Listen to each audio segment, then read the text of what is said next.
Si vous n'avez jamais vu de zélote dans l'évangile, parce que le véritable zélote, ce n'est pas notre frère Serge. Moi, je suis un premier zélote. Parce que j'ai donné la définition de ces zélotes-là. Nous sommes des hommes qu'on a déjà tués depuis longtemps. Un cadavre qui marche. Parce qu'en réalité, nos vies sont cachées en Christ et Jésus ou dans le lieu céleste. Donc, si tu me touches, je suis un zélote. On n'a pas peur. Amen. Je vais commencer par une question qu'un frère m'avait posée. Alléluia. Donc le frère a dit, parce qu'il m'a dit, moi j'attaque beaucoup les pasteurs, je parle beaucoup de ces hommes de Dieu et autres, ce sont nos frères. Et là, il a ouvert la parole là où on dit, si un frère, amen, si un frère tombe ou bien il fait quelque chose qui n'est pas bien, il faut s'approcher auprès de lui, alléluia, et puis lui dire de quoi est-ce qu'il s'agit, de ce qu'il est en train de faire qui n'est pas bien, alléluia. Amen. Amen. Et la parole ne ment pas. Et la parole a raison, n'est-ce pas? Mais il faut bien comprendre maintenant, lorsqu'on dit un frère, alléluia, la parole a bien souligné, si un frère, alléluia, amen. Si un frère, c'est-à-dire un frère, nous devons connaître réellement c'est qui un frère. En réalité, c'est qui réellement un frère? C'est ce qu'on était en train de se dire dans la voiture lorsqu'on venait avec le frère. Donc un frère, c'est celui-là lorsque les parents de Jésus sont venus chercher Jésus. Et Jésus était en train de prêcher. Il y avait l'attroupement. Alléluia. Suivez-moi très bien. Parce que beaucoup disent de ça, ils parlent de la fausseté. Si un frère te dit ceci, il faut s'approcher, il faut lui parler. Mais il faut qu'il soit d'abord un frère. S'il n'est pas un frère, tu peux en parler. De ce qu'il est en train de dire qui ne sont pas vrais. De ce qu'il est en train de se comporter qui n'est pas normal. Parce que le Seigneur nous a donné le droit de juger tout celui qui se nomme frère. Mais qui ne se comporte pas par rapport à la parole de Dieu.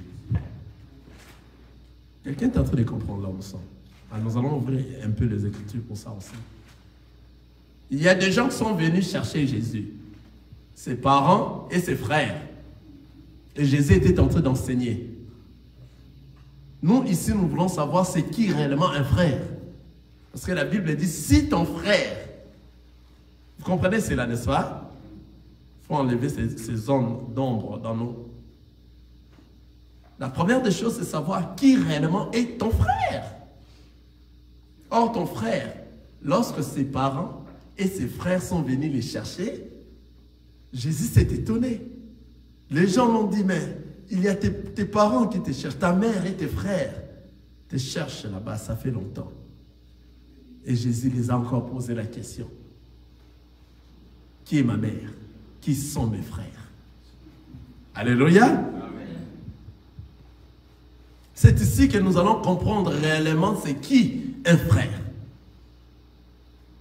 Parce que ça se dit souvent, si un frère te dit ceci, c'est fait ceci contre toi, il faut l'approcher d'abord, il faut faire cela. Mais avant de s'approcher, il faut qu'il soit d'abord un frère. Il faut qu'il soit qui? Ton frère. S'il ne l'est pas,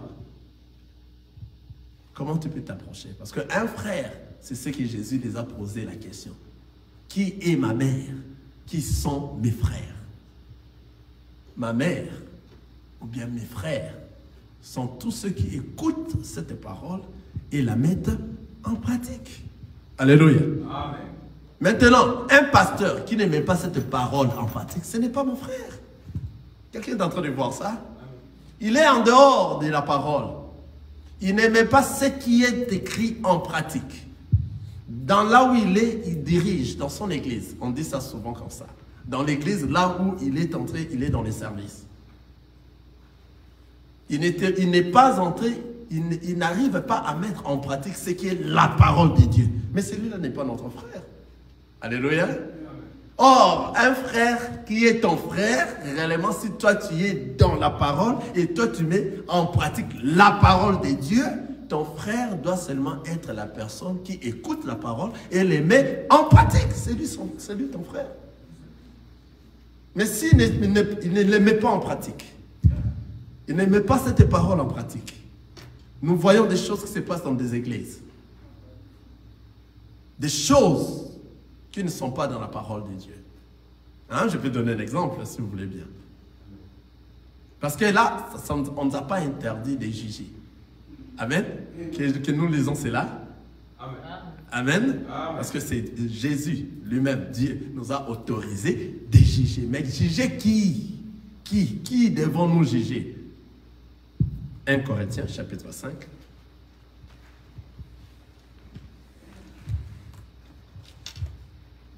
On n'a pas assez de temps, nous allons introduire aujourd'hui seulement ce que nous allons continuer, cet enseignement que nous avions prévu sur les 10 vierges. Nous allons introduire ça seulement, juste une introduction aujourd'hui, mais laissons-nous passer un peu dans ça. 1 Corinthiens chapitre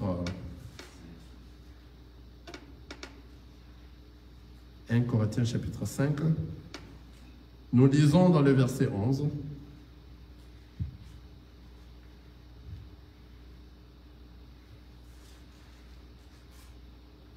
1 Corinthiens chapitre 5, je suis dans le verset 11, cette table bouge. Maintenant, ce que je vous ai écrit, c'est de ne pas avoir de relation avec quelqu'un qui se nomme frère, et impudique, ou cupide, ou idolâtre, ou outrageux, ou ivrogne, ou ravisseur, de ne pas même manger avec un tel homme. 12. Qu'ai-je en effet à juger ceux du dehors? N'est-ce pas ceux du dedans que vous avez à juger? Pour ceux du dehors, Dieu le juge. Ôtez le méchant du milieu de vous. Alléluia. Ici, le Seigneur nous a donné la priorité de juger tous ceux qui se nomment frères, mais qui n'est pas en train de faire ce que Jésus a dit. C'est lui qui écoute et met en pratique la parole de Dieu. Ah, quelqu'un comprend là où nous sommes maintenant. Amen. C'est lui qui écoute et met en pratique la parole de Dieu. C'est lui là notre frère. Maintenant, celui qui se nomme frère, il se nomme qu'il est frère. Comme il est en train de se nommer qu'il est frère, nous avions le droit de le juger. Pourquoi? Parce qu'il s'est dit, il est du dedans. La parole nous dit ceci, regardez. Maintenant, ce que je vous ai écrit, c'est de ne pas avoir de relation avec quelqu'un qui se nomme frère. Il se nomme frère, c'est-à-dire il fait semblant d'être avec nous, mais c'est un infiltré. Quelqu'un voit ça? Qu'est-ce qu'il fait en se nommant frère? Mais il est impudique. Un pasteur qui est impudique. Tu n'es pas mon frère.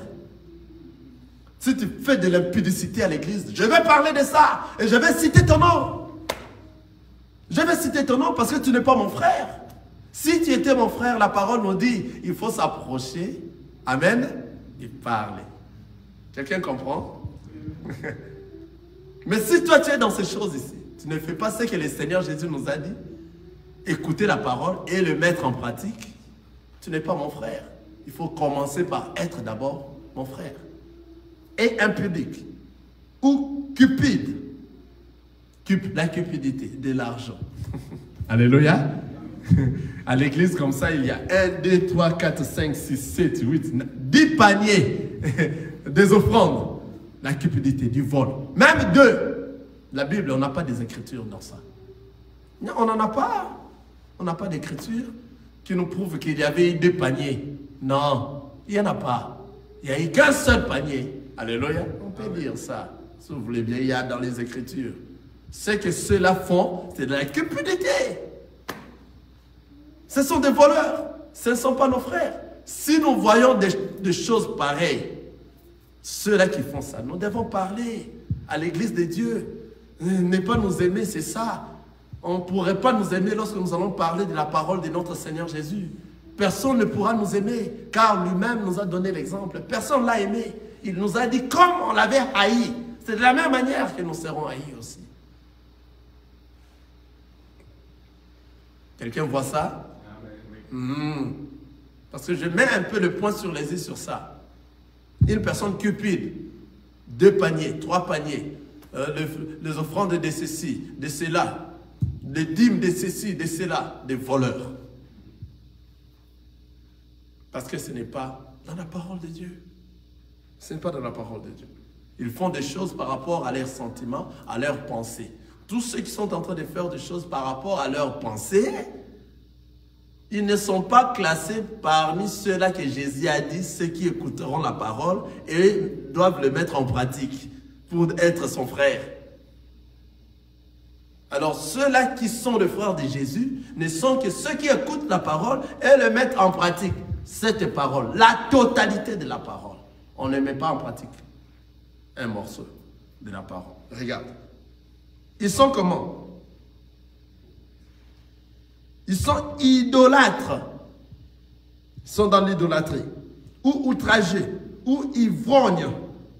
Ou ravisseurs. La parole nous dit de ne pas même manger avec un tel homme. De ne pas même manger avec un tel homme. Parce qu'il se nomme frère. Donc il s'est infiltré parmi les enfants de Dieu. Ce n'est pas notre frère. Ce sont des infiltrés. C'est ce qu'on avait appelé l'autre fois, lorsque les enfants d'Israël sortaient de l'Égypte, de ramasser. La parole nous dit ceci. Qu'ai-je en effet à juger ceux du dehors? C'est-à-dire, nous, en tant qu'enfants de Dieu, on ne peut pas juger ceux du dehors. Ce sont ceux qui ne se sont pas nommés que ce sont nos frères. Quelqu'un comprend? Ce sont ceux du dehors. Ceux qui sont en train de faire la vie du monde, de Beyoncé, de tout ça, ce sont ceux du dehors. Eux, on ne nous a pas donné le droit de leur juger. On ne peut pas leur juger. Mais qui nous devons juger? Regardez la parole. N'est-ce pas ceux du dedans que vous avez à juger? Ah voilà. Maintenant, ceux qui se nomment frères, ils se sont infiltrés avec nous, mais ils ne marchent pas comme notre grand frère Jésus-Christ. Ils ne font pas ce que le Seigneur Jésus-Christ nous a recommandé de faire. Ils donnent la honte à notre grand frère. Ce sont eux-là que nous allons juger. Quelqu'un voit ça? On a le droit de juger. Mais qui? Ceux qui se nomment parmi nous, mais qui ne sont pas avec nous. Ils font des choses que nous voyons comme ça, mais ce ne sont pas des choses de notre grand frère. Notre grand frère ne nous a pas appris ça. Notre grand frère, c'est le Seigneur Jésus-Christ. Il ne nous a pas appris de faire ça. Mais comment nous voyons ces choses auprès de ces gens ici? Donc ce ne sont pas nos frères. Alors comment ils s'infiltrent? Pourquoi ils sont en train de s'infiltrer? La Bible est complète. Regarde, la Bible en tout cas est complète. Regarde, il nous dit ceci. Pour ceux de dehors, Dieu les juge. Vous comprenez? Pour ceux du dehors, ceux qui ne se nomment pas de frères, c'est Dieu qui les juge. Vous comprenez? Et la Bible est complète en disant, ôtez les méchants du milieu de vous. Donc tous ces gens-là qui se nomment de frères, mais qui ne sont pas en train de faire ce que le Seigneur Jésus-Christ nous a dit de faire, ce sont des méchants. Il faut les ôter au milieu de nous. Ah, la Bible est bonne. Quelqu'un comprend ça? Ah, donc c'est-à-dire, pour que toi, tu puisses apporter une correction auprès de ton frère à l'appelant, afin que vous puissiez parler à l'amiable, il faut d'abord qu'il soit ton frère. Quelqu'un comprend ça? S'il n'est pas encore ton frère, ça devient difficile.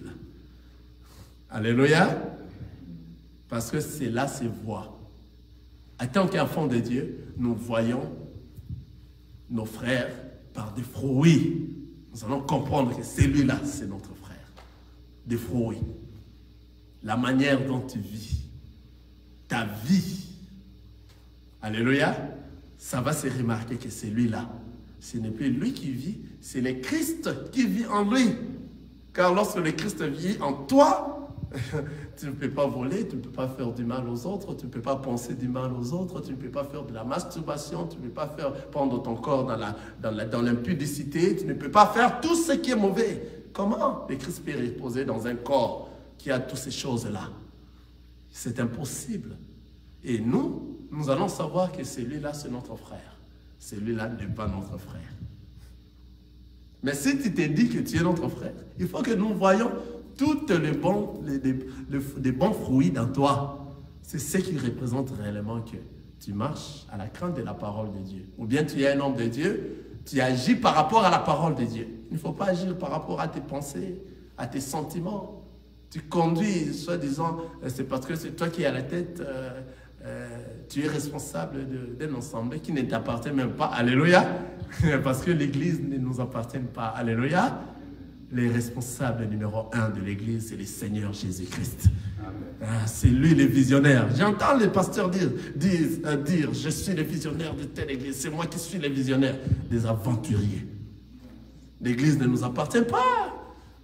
L'Église appartient à celui qui est le véritable visionnaire. C'est le Seigneur Jésus-Christ. Nous sommes des gens à qui il nous a mis de surveiller sa maison.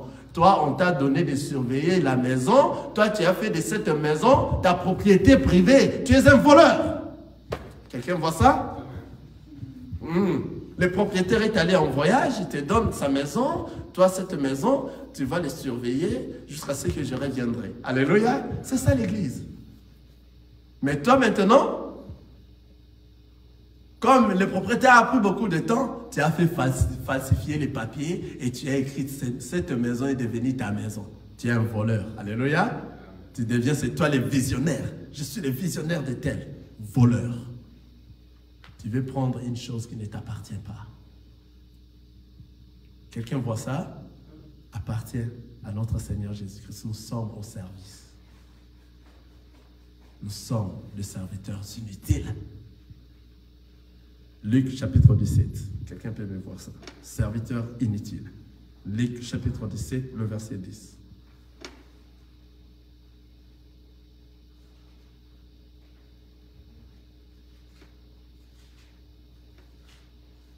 La Bible nous dit, vous de même, quand vous avez fait tout ce qui vous a été ordonné, dites, nous sommes des serviteurs inutiles. Nous avons fait ce que nous devions faire. Alléluia. Amen. Ce qu'on vous a ordonné de faire, après avoir le fait, dites que nous sommes des serviteurs inutiles. Car le serviteur important qui est utile, c'est le Seigneur Jésus-Christ. Nous, on nous a dit de faire des choses. Ce que nous sommes en train de faire, il nous a envoyés et il nous a donné mandat et il nous a rempli de son intelligence et de sa sagesse. C'est comme s'il t'a donné une maison et il revient. Alléluia. Que toi tu gardes cette maison. Il ne faut pas faire de cette maison ta propriété privée. Ça ne t'appartient pas. Ce n'est pas à toi. Nous sommes des serviteurs inutiles. Vous de même, quand vous avez fait tout ce qui vous a été ordonné, vous suivez cela? Tout ce qui vous a été ordonné, dites, nous sommes des serviteurs inutiles. Nous avons fait ce que nous devions faire. Alléluia. Voilà. Ce n'est pas toi qui es le visionnaire de l'Église. Ah, tu n'as même pas de kilo dans ta bouche de dire ça. L'Église est conduite par le Seigneur Jésus-Christ. C'est lui, le visionnaire de l'Église. Nous sommes les corps et nous sommes au service. Et nous autres qui représentons devant ici, nous sommes des serviteurs inutiles. Alléluia. Il ne faut pas s'enorgueillir. Alléluia. Amen. C'était juste pour comprendre qui est frère. Alléluia. En réalité, qui est réellement frère? Qui est ce frère-là que la Bible a dit? Si un frère commet quelque chose, il faut... Vous savez ce passage, n'est-ce pas? C'est pour ça qu'on a bien voulu exhiber et voir réellement qui est ton frère. Amen. Voilà, nous allons aller dans ce que nous allons parler aujourd'hui parce que je l'avais promis. Revenir encore sur les 10 vierges. Et ça sera juste une introduction parce qu'on n'a plus de temps. Malgré qu'on a commencé en retard, mais nous devons finir à 14h30. Nous allons introduire les 10 vierges. Amen. Ce sont des choses que nous sommes en train de rappeler seulement parce que nous avions déjà en plusieurs fois parlé sur ça, cet enseignement. C'est un grand enseignement qui va nous prendre au moment du temps Et ça nous a aussi déjà pris des temps au passé, mais nous pouvons toutefois répondre parce qu'il y a de nouveaux qui viennent, qui ne comprennent pas réellement lorsque nous parlons des choses par rapport aux lampes, par rapport à la lumière, par rapport à tout ça. Alléluia. Voilà, nous allons lire. Nous lisons Matthieu chapitre 25, nous lisons du premier verset jusqu'au 13e verset. Je lis au nom de Jésus-Christ. Je voudrais que ces temps de cet enseignement, je voudrais que quelqu'un soit attentif et quelqu'un ne manque pas. Qu'il soit là chaque jour. Parce que je sais, il y aura des questions. Parce qu'ici, on pose des questions. Amen. On pose des questions. À l'église, il faut poser des questions pour avoir à agrandir la connaissance. Amen. Donc, si vous sentez qu'il y a quelque chose qui ne va pas et que vous avez d'autres pensées qui sont en dehors de ceux qui sont en train d'enseigner, posez la question. Parce que vous allez écouter des choses que l'oreille n'a jamais écoutées, les yeux n'ont jamais vues. Je vous dis ce qui est vrai. Des choses que parfois vous n'avez jamais écoutées avant. Vous allez écouter. Alléluia. Que le Seigneur vous bénisse. Matthieu chapitre 25, le premier verset, je commence. Alors, le royaume des cieux sera semblable à 10 vierges qui, ayant pris leur lampe, allèrent à la rencontre de l'époux. 5 d'entre elles étaient folles et 5 sages. Les folles, en prenant leur lampe, ne prirent point d'huile avec elles. Mais les sages prirent avec leur lampe de l'huile dans des vases. Comme l'époux tardait, toutes s'assoupirent et s'endormirent. Au milieu de la nuit, on cria, « Voici l'époux, allez à sa rencontre. » Alors, toutes ces vierges se réveillèrent et préparèrent leurs lampes. Les folles dirent aux sages, « Donnez-nous de votre huile, car nos lampes s'éteignent. » Les sages répondirent, « Non, il n'y en aurait pas assez pour nous et pour vous. Allez plutôt chez ceux qui en vendent et achetez-en pour vous. » Pendant qu'elles allaient en acheter, l'époux arriva. Celles qui étaient prêtes entrèrent avec lui dans la salle des noces et la porte fut fermée. Puis, plus tard, les autres vierges vinrent et dirent, « Seigneur, Seigneur, ouvre-nous. » Mais il répondit, « Je vous l'ai dit en vérité, je ne vous connais pas. Veillez donc, puisque vous ne savez ni les jours, ni l'heure. » Alléluia. Si nous reprenons ces choses, c'est parce que parmi vous, il y a encore des gens qui ont posé et comprendre réellement les 10 vierges. Alléluia.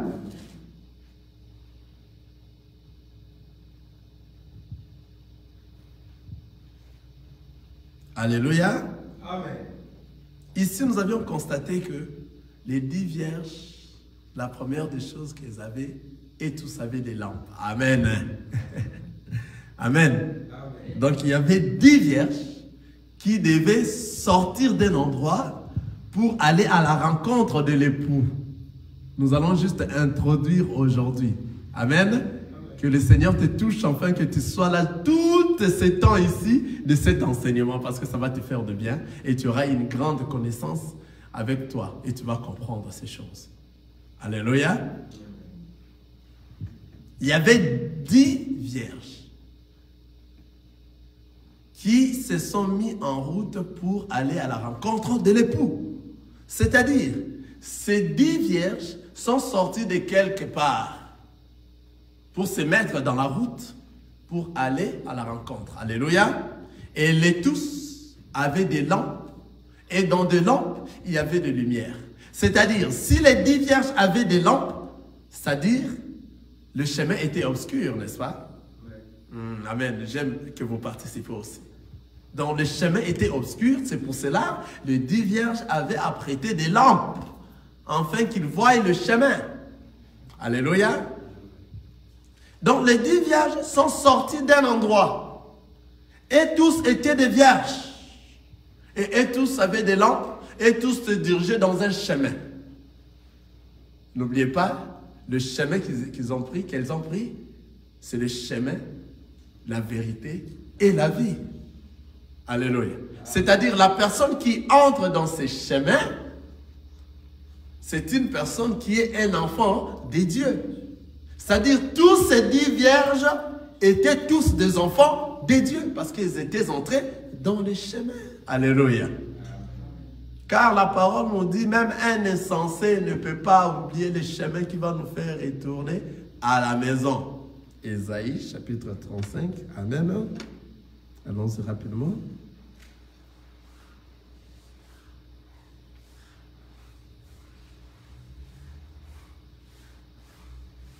Ésaïe.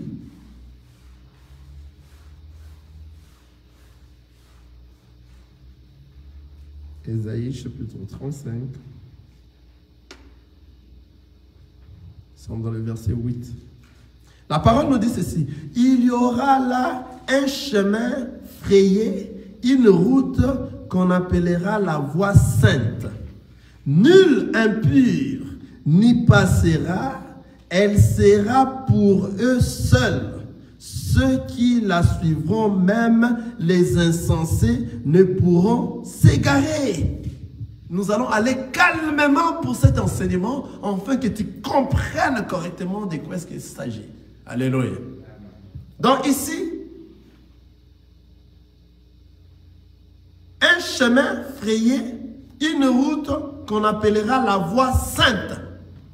Dans cette route qu'on appellera la voie sainte, c'est ce que je viens de dire, le chemin, la vérité et la vie. Donc la personne qui entre dans cette route ne doit être que un enfant de Dieu. Pas une autre personne. Car la Bible nous dit, nul impur n'y passera. Elle sera pour eux seuls. Qui sont eux seuls? Les enfants de Dieu seulement. Ceux qui vivent une vie de la sanctification. Ce ne sont que ceux-là qui vont apprêter cette route-là. Alléluia. Ceux qui la suivront, même les insensés, ne pourront s'égarer. Mais maintenant, comment est cette route? Comment est cette route? Matthieu, chapitre 7. Alléluia. Regardez, nous allons voir cette route. Aujourd'hui, n'oubliez pas, c'est juste une introduction.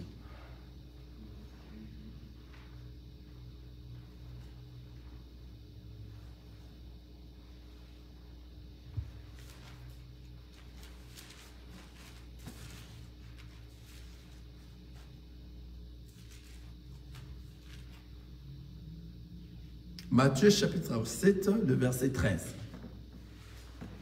C'est la route que les 10 vierges ont apprêtée. Alléluia. Nous avions dit d'abord les 10 vierges. Les 10 sont sortis de quelque part et ils ont apprêté une route. Et les 10 avaient des lampes et dans des lampes il y avait de lumière. Amen. Et ils sont apprêtés dans un chemin. Et nous avions dit, ce chemin, c'est un chemin frayé que nul impur ne peut entrer dans ce chemin, que ce sont que des enfants de Dieu. Amen. C'est ce que nous avions dit jusque-là. Et les enfants de Dieu qui entrent dans ce chemin, on veut maintenant savoir comment est ce chemin-là. Alléluia. Ce chemin que les enfants de Dieu entrent. Car nul impur ne peut entrer, c'est-à-dire, nous avions dit, c'est le chemin, c'est la vérité et c'est la vie qui est notre Seigneur Jésus-Christ. Amen. Maintenant, dans Matthieu chapitre 7, le verset 13, nous allons voir, regardez, nous allons connaître, pour connaître c'est comment et sera ce chemin. La parole nous dit, entrez par la porte étroite, car large est la porte, spacieux est le chemin qui mène à la perdition. Et il y en a beaucoup qui entrent par là. Ah, la porte étroite, c'est la route que nul impur peut emprunter, n'est-ce pas? Comment sera cette route? C'est étroite. Parce que c'est étroit, pourquoi? Large est la porte, spacieux est le chemin qui mène à la perdition. Et il y en a beaucoup qui entrent par là. Alléluia. Mais étroit est la porte, resserrée, le chemin qui mène à la vie. Et il y en a peu qui les retrouvent. Est-ce que vous avez suivi cette nuance? Cette nuance-là, suivez très bien, je reprends. La route qui mène à la perdition, c'est spacieux et large. Maintenant, comment? Il y en a beaucoup qui entrent. Vous avez vu cette nuance? Beaucoup qui entrent. Mais regardez. Mais étroit est la porte, resserrée est le chemin qui mène à la vie. Écoutez la nuance. Il y en a peu qui les trouvent. Ce n'est pas entre, mais trouve. Alléluia. Quelqu'un a compris? C'est-à-dire, étroit et resserré, il y en a peu de gens qui les retrouvent. Donc, il n'y en a pas assez de gens qui retrouvent la porte. Quelqu'un voit ça? Il n'y a que peu de gens qui retrouvent. Regardez. Mais étroit est la porte, resserrée, le chemin qui mène à la vie. Or que Ésaïe nous a dit, nul impur ne peut entrer dans ces chemins. Ces chemins qui vont nous amener à la vie éternelle. N'oubliez pas, nous sommes sur les 10 vierges. Alors, comme il y avait 10 vierges qui sont entrées dans les chemins, parce que nombreux, j'ai entendu même des pasteurs qui prêchent ça, que dans les 10 vierges, il y avait 10 qui étaient des enfants de Dieu et 10 qui n'étaient pas des enfants de Dieu. C'est pour ça que nous cassons cela. Nous sommes venus casser ceux qui sont des mensonges, des pensées humaines. Parce que pour entrer dans les chemins, il faut que tu sois un enfant de Dieu. Et la parole nous dit dans Ésaïe, nul impur peut entrer dans les chemins. Et il n'y a que peu qui retrouvent les chemins. Mais les chemins larges et spacieux, nombreux. Hein? Aujourd'hui, nous voyons ça. Regarde là où nous sommes. Combien de gens nous sommes? Ben voilà. Mais si nous partons dans des endroits où on ne prêche pas cette parole, là où il n'y a pas de nos frères, parce que ceux qui sont réellement nos frères doivent faire quoi? Écouter la parole et mettre en pratique toute la parole de Dieu. Si vous ne mettez pas en pratique toute la parole de Dieu, vous n'êtes pas dans ce que le Seigneur Jésus-Christ a dit. Vous êtes en dehors. Alléluia. Je sais qu'il y aura des questions, mais il faut la poser. Nous sommes là pour ça. Si vous voyez que vous avez des questions, même pas maintenant, même après, même plus tard. Vous comprenez cela? C'est-à-dire, ici, nous sommes encore dans le chemin que les 10 vierges ont emprunté. Donc, les 10 vierges, tous ces 10 vierges étaient des enfants de Dieu parce que c'était des vierges. C'était ceux qui marchaient à la crainte de la parole de Dieu. Alléluia. C'était ceux-là qui étaient avec Lot dans la maison parce qu'ils ont écouté ce que l'ange avait parlé. Quelqu'un est en train de voir ça? L'ange avait parlé. Donc, ils ont écouté ce que l'ange avait parlé. Donc, ils savaient que là-bas, après le départ de Lot, Sodome et Gomorrhe va brûler. Donc, ils ont écouté cette parole-là. Ce sont ceux-là qui sont entrés dans le bateau, dans l'arche de Noé. Alléluia. Vous vous souvenez de tout ça, n'est-ce pas? Ce sont ceux-là qui sont entrés dans l'arche de Noé. Ils sont là. Donc les 10 vierges étaient des enfants de Dieu. Nous sommes en train d'expliquer seulement les 10 vierges qui sont entrées dans les chemins. Ils ont laissé quoi? Ils ont laissé le monde pour entrer dans les chemins. C'est-à-dire le monde est resté dehors et derrière et sont maintenant dans les chemins où le monde ne sera pas entré dans ces chemins-là parce que le monde, c'est tout ce que nous avons. Nous voyons les femmes, des hommes et des hommes qui se marient, l'homosexualité, il y a des choses du monde, hein, de l'abondance du monde, il y a des fétiches, il y a des choses du monde. Vous voyez? Des désirs du monde, des choses que le monde font. Nous tous, nous savons c'est quoi le monde. Ce qui signifie le monde, c'est tout ce qui est mauvais. Alléluia. n'a pas suffisamment de temps pour aujourd'hui. C'est tout ce qui n'est pas bon. Tout ce que la parole interdit. C'est ce que le monde fait. Le contraire de la parole. C'est le monde.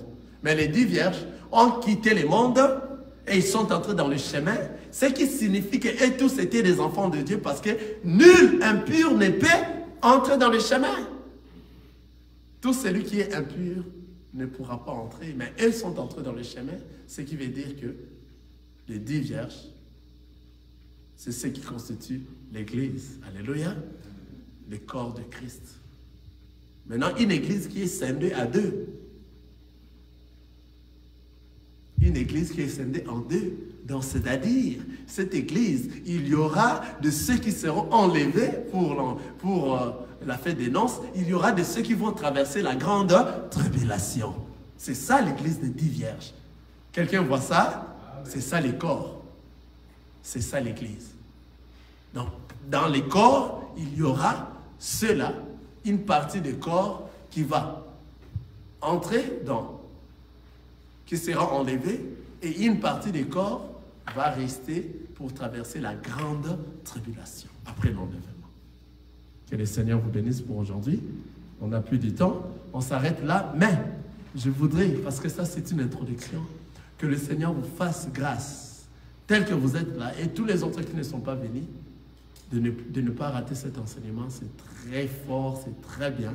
Ça va réellement nous nourrir, ça va nous fortifier, ça va nous ouvrir les yeux, et nous allons comprendre, alléluia, de quoi est-ce qu'il s'agissait. Et cet enseignement parle de la vie éternelle. Nous allons entrer jusqu'à la fin de cet enseignement, connaître quelles étaient les conséquences des 10 vierges, des 5 vierges folles. Qu'est-ce qui les a arrivé? Alléluia. Nous allons voir les 5 vierges sages, ce qui les a arrivés, et quelle a été, je n'arrive pas bien à la formuler. La cause, des 5 vierges folles. Qu'est-ce qui leur arrivera? C'est vraiment très profond, et je vous demanderai en train de ne pas manquer. Et si vous avez même des connaissances, il faut leur informer pour venir écouter ces enseignements. C'est très profond. Que le Seigneur vous bénisse. Amen. Nazako